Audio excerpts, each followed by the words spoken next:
The story of Adam and Eve in the book of Genesis is one of the most well-known and influential stories in Western culture. According to the biblical account, Adam and Eve were the first humans created by God and were placed in the Garden of Eden, where they lived in harmony with nature and with each other. However, they were tempted by the serpent to eat from the tree of knowledge of good and evil, which led to their expulsion from the garden and the beginning of human sin and suffering. Before their fall from grace, Adam and Eve were depicted as multidimensional beings, possessing both physical and spiritual qualities.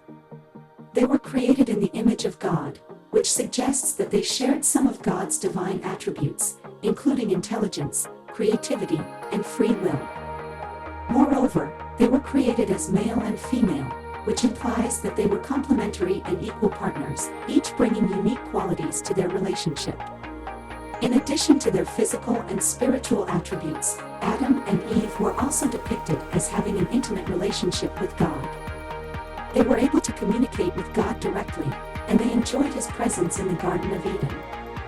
This relationship with God suggests that Adam and Eve were not just physical beings, but also had a spiritual dimension that allowed them to connect with the divine.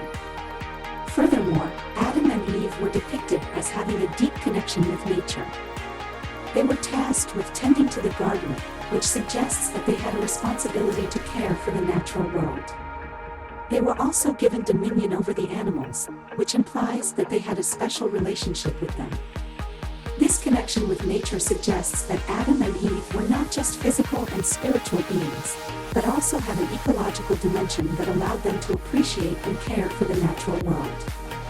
However, after they ate from the tree of knowledge of good and evil, Adam and Eve became aware of their nakedness and their separation from God.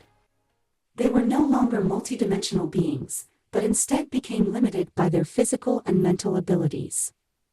They were banished from the Garden of Eden and forced to live in a world of sin and suffering. In conclusion, the story of Adam and Eve suggests that humans were created as multidimensional beings, possessing both physical, spiritual, and ecological qualities. They were created in the image of God, which suggests that they shared some of His divine attributes, and they had a deep connection with nature. However, their fall from grace led to a loss of these dimensions, and humans became limited by their physical and mental abilities. Until now.